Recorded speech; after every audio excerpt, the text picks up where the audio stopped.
Hello everyone. ಈ ಮಳೇಲಿ ಎಲ್ಲೋಗಿದ್ದೀವಿ ಅಂತ ಥಿಂಕ್ ಮಾಡ್ತಾ ಇದ್ದೀರಾ? ಇದು ಯಾವಾಗಲೂ ಬಚ್ಚಲ ಮನೆ ಇದ್ದಂಗೆ ಇರ್ತದೆ. ನಾನು ನನ್ನ ಮಕ್ಕಳು ನನ್ನ ಹಸ್ಬೆಂಡ್ ಎಲ್ಲ ಹೋಗ್ತಾ ಇರುವಂಥದ್ದು ಗೋಕರ್ಣಕ್ಕೆ ಹಾಲಿಡೇ ಟ್ರಿಪ್ ಹೋಗೋಣ ಅಂತ ಹೋಗ್ತಾ ಇದ್ವಿ. ಆದರೆ ಎಷ್ಟು ಮಳೆ ಇದೆ ನೋಡಿ, ತುಂಬಾ ಮಳೆ ಇದೆ. ಪೀಸ್ನ ಎಲ್ಲೋ ನೋಡ್ದಂಗದಲ್ಲ ಅಂತೂ ಎಲ್ಲಿ ಕೂತ್ರು ಮೊಬೈಲ್ ನೋಡೋದಂತೂ ಬಿಟ್ಟಿಲ್ಲ. ಹಾಲಿಡೇಸಲ್ಲಿ ಬರೀ ಅದೇ ಕತೆ, ಬರೀ ಇಂಥದೇ. ನನ್ನ ಮಕ್ಳಿಗೆ ಫ್ರೀ ಸಿಕ್ಕ ಸಾಕು, ಎಲ್ಲಿ ಏನೇನು ಸಿಗುತ್ತೋ ಬರೀ ತಿನ್ಕೊಂಡು ನಿಂತ್ಕೊಳ್ಳೋದು. ಎಷ್ಟು ಮಳೆ ಸುರಿತಾ ಇದೆ ಅಂಥದ್ರಲ್ಲೂ ಆ ಸೈಡಲ್ಲಿ ಬಿಸ್ಕೆಟು ಕಾಫಿ ಕುಡಿತಾ ಕೂತಿದ್ದಾರೆ. ಶೂಟ್ ಮಾಡಿ ಸಾಯಿಸ್ಬಿಡ್ತೀನಿ. ಇರಿಟೇಷನ್ ಕಣ್ರಿ, ಕಳ್ಸಿ ಆಚೆ.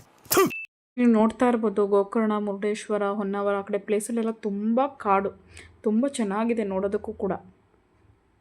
ಹೂ ಸ್ಟಾಪ್ಡ್ ಯು? ಬೆಳಗಿನ ಜಾವ 7 ಗಂಟೆಗೆ ರೀಚ್ ಆದಮೇಲೆ ಅಲ್ಲೇ ಒಂದು ರೂಮ್ ಮಾಡಿಕೊಂಡು ದೇವ್ರ ದರ್ಶನಕ್ಕೆ ಕ್ಯೂ ಅಲ್ಲಿ ಬಂದು ನಿಂತ್ಕೊಂಡ್ವಿ. ಅಲ್ಲಿ ದೇವಸ್ಥಾನ ನೋಡಿ ಎಷ್ಟು ಚೆನ್ನಾಗಿದೆ ಅಂದರೆ ನೋಡೋಕೆ ಅಷ್ಟೇ ಚೆನ್ನಾಗಿದೆ. ಮತ್ತು ಈಗ ಹಾಲಿಡೇಸ್ ಆಗಿರೋದ್ರಿಂದಾಗಿ ಜನ ಕೂಡ ಹಾಗೆ ಇದ್ದರು. ನಾವು ಕೂಡ ಕ್ಯೂ ಅಲ್ಲಿ ನಿಂತ್ಕೊಂಡು ದೇವ್ರ ದರ್ಶನಕ್ಕೆ ಹೋಗಿ ನಿಂತ್ಕೊಂಡ್ವಿ. ಅದೇ ಆ ಒಂದು ಜಾಗ ಇರ್ಬೋದು, ಗೋಕರ್ಣ ಇರ್ಬೋದು, ಮುರುಡೇಶ್ವರ, ಅಲ್ಲಿ ತುಂಬ ಅಂದರೆ ತುಂಬಾ ಸೆಕೆ. ಈ ಮಹಾಬಲೇಶ್ವರ ಸ್ವಾಮಿ ದೇವಸ್ಥಾನದ ವಿಶೇಷತೆ ಏನಂತಂದರೆ, ಇಲ್ಲಿ ಹೂಗಳನ್ನ ತಗೊಂಡಂಥ ಪ್ರತಿಯೊಬ್ಬ ಭಕ್ತಾದಿಗಳು ಆ ದೇವ್ರಿಗೆ ಅವರೇ ಅದನ್ನು ಹಾಕ್ಬೋದು ದೇವ್ರಿಗೆ. ಹಾಗೆ ಈ ಒಂದು ದೇವಾಲಯದಲ್ಲಿ ವಿಗ್ರಹ ಯಾವ ರೀತಿ ಇದೆ ಅಂತಂದರೆ, ಒಂದು ಒಳಕಲ್ ರೂಪದಲ್ಲಿದ್ದು ಅದ್ರ ಒಳಗಡೆ ಲಿಂಗದ ಒಂದು ಆಕಾರ ಸಿಗುತ್ತೆ. ಪ್ರತಿಯೊಬ್ಬರು ಕೂಡ ಅದರೊಳಗಡೆ ಕೈ ಹಾಕಿ ದೇವರನ್ನು ಮುಟ್ಟಿ ನಮಸ್ಕಾರ ಮಾಡೋ ಅವಕಾಶ ಕಲ್ಪಿಸ್ಕೊಟ್ಟಿದ್ದಾರೆ. ಮತ್ತು ದೇವ್ರ ದರ್ಶನ ಕೂಡ ತುಂಬ ಚೆನ್ನಾಗಿ ಸಮಾಧಾನವಾಗಿ ನೋಡೋದಕ್ಕೂ ಕೂಡ ಅವಕಾಶ ಮಾಡಿಕೊಟ್ಟಿದ್ದಾರೆ. ಯಾರಿಗೂ ಕೂಡ ನೂಕಾಟ ತಳ್ಳಾಟ ಮಾಡಲ್ಲ. ಎಲ್ಲ ಗೊತ್ತಾಗೋಯ್ತು. ನೋಡ್ತಾ ಇರ್ಬೋದು, ನಮ್ಮ ಮಕ್ಕಳಂತೂ ಶೆಕೆ ಅಂತ ಹೇಗೆ ಆಡ್ತಾ ಇದ್ದಾರೆ ಅಂತ. ಆದರೂ ಕೂಡ ನಮ್ಮ ದೇವ್ರ ದರ್ಶನ ಮಾಡಿದ್ದು ನಮ್ಗೆ ತುಂಬ ಖುಷಿ ಆಯಿತು. ಯಾಕೆಂದರೆ ಇಲ್ಲಿ ಗೋಕರ್ಣವನ್ನು ನಾವು ನೋಡ್ತಾ ಇರ್ಬೋದು, ಇದು ಫಸ್ಟ್ ಟೈಮ್ ಅಲ್ಲ, ಇದು ಸೆಕೆಂಡ್ ಟೈಮು. ಮುಂಚೆನೂ ಹೋಗಿದ್ವಿ, ಬಟ್ ಆದರೆ ನಾವು ಹೋಗಿದ್ದು ಬೇರೆ ಯಾವುದೋ ಪೂಜೆಗೋಸ್ಕರ ಫ್ಯಾಮಿಲಿ ಎಲ್ಲ ಹೋಗಿದ್ವಿ. ಆದರೆ ಈ ಸರಿ ತುಂಬ ಚೆನ್ನಾಗಿ ದೇವ್ರ ದರ್ಶನವನ್ನು ಮಾಡಿದ್ವಿ ಮಹಾಬಲೇಶ್ವರ ಸ್ವಾಮಿದು. ಇಲ್ಲಿ ದೇವಸ್ಥಾನವನ್ನು ವಿಡಿಯೋ ಮಾಡ್ಕೊಳ್ಳೋಕ್ಕೆ ಜಾಸ್ತಿ ಅವಕಾಶ ಇರಲಿಲ್ಲ, ಒಳಗಡೆ ಮಾಡೋದಕ್ಕಾಗಲಿಲ್ಲ ನಮಗೆ ಗರ್ಭಗುಡಿದೆಲ್ಲ. ಬರೀ ಈಚೆಗಡೆ ಮಾತ್ರ ನಾವು ಕ್ಯೂ ಅಲ್ಲಿ ಹೋಗ್ಬೇಕಾದ್ರೆ ಎಷ್ಟಾಗುತ್ತೋ ಅಷ್ಟನ್ನು ಮಾತ್ರ ವಿಡಿಯೋ ಮಾಡ್ಕೊಂಡ್ವಿ. ಮತ್ತು ಕೆಲವರು ಭಕ್ತಾದಿಗಳು ಅವ್ರಿಗೆ ಬೇಕಾದಂಥ ಅರ್ಕೆಗಳನ್ನು ಈಡೇರಿರುವಂಥವ್ರು ಅರ್ಕೆಗಳನ್ನ ಸಲ್ಲಿಸ್ತಾಯಿದ್ರು. ಅರ್ಕೆ ಅಂದರೆ ಇಲ್ಲೇ ನೋಡ್ತಾ ಇರ್ಬೋದು ನೀವು, ತುಲಾಭಾರ ಕೂಡ ನಡೆಯುತ್ತೆ ಇಲ್ಲಿ.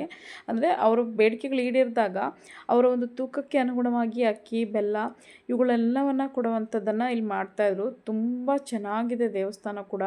ಇಲ್ಲಿ ಪ್ರತಿಯೊಬ್ಬರಿಗೂ ಕೂಡ ಸಮಾಧಾನವಾಗಿ ನೀಟಾಗಿ ದೇವ್ರ ದರ್ಶನ ಮಾಡೋದಕ್ಕೂ ಕೂಡ ಅವಕಾಶ ಕಲ್ಪಿಸ್ತಾರೆ ಅಂತ ದೇವಸ್ಥಾನದ ಹೊರಗಡೆ ಕೂಡ ಬೇರೆ ಬೇರೆ ದೇವರುಗಳು ವಿಗ್ರಹಗಳಿದೆ. ಆ ದೇವ್ರ ದರ್ಶನವನ್ನು ಕೂಡ ಮಾಡಿದ್ವಿ. ಹಾಗೆ ಈ ಮಹಾಬಲೇಶ್ವರ ದೇವಸ್ಥಾನದ ಎಡಬದಿಯಲ್ಲಿ ಒಂದು ಮಹಾಶಕ್ತಿ ಗಣಪತಿ ಅಂತ ಒಂದು ದೇವಸ್ಥಾನ ಇದೆ. ಆ ದೇವಸ್ಥಾನದಲ್ಲೂ ಕೂಡ ದರ್ಶನ ಮಾಡಿಕೊಂಡು ನಾವು ಇನ್ನೂ ಏನು ತಿಂಡಿ ತಿಂದಿರಲಿಲ್ಲ. ಹಾಗೆ ಅಲ್ಲೇ ಹತ್ರದಲ್ಲಿರುವ ಹೋಟ್ಲಲ್ಲಿ ನಮಗಿಷ್ಟವಾಗಿರೋಂಥ ತಿಂಡಿ ತಿಂದು ಅಲ್ಲೇ ಸ್ವಲ್ಪ ಟೈಮ್ ಸ್ಪೆಂಡ್ ಮಾಡಿದ್ವಿ. ಊಟ ಮಾತ್ರ ತುಂಬ ಚೆನ್ನಾಗಿತ್ತು.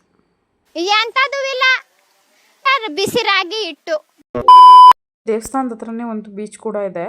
ಮಕ್ಕಳು ಸ್ವಲ್ಪ ಹೊತ್ತು ಆಟ ಆಡಬೇಕು ಅಂದರು, ಹಾಗಾಗಿ ಅಲ್ಲೇ ಸ್ವಲ್ಪ ಹೊತ್ತು ಆಟ ಆಡಿಸಿದ್ವಿ ಕೂಡ. ಸ್ವಲ್ಪ ಹೊತ್ತು ಟೈಮ್ ಕೂಡ ಅಲ್ಲೇ ಸ್ಪೆಂಡ್ ಮಾಡಿದ್ವಿ. ಎಲ್ಲೋ ನೋಡ್ದಂಗೈತಲ್ಲ, ನಂಗೂ ಹಂಗೆ ಅನ್ನಿಸ್ತಾ ಐತೆ. ಬೀಚ್ನಲ್ಲಿ ಒಂಟೆ ಸವಾರಿ ಕೂಡ ಇತ್ತು.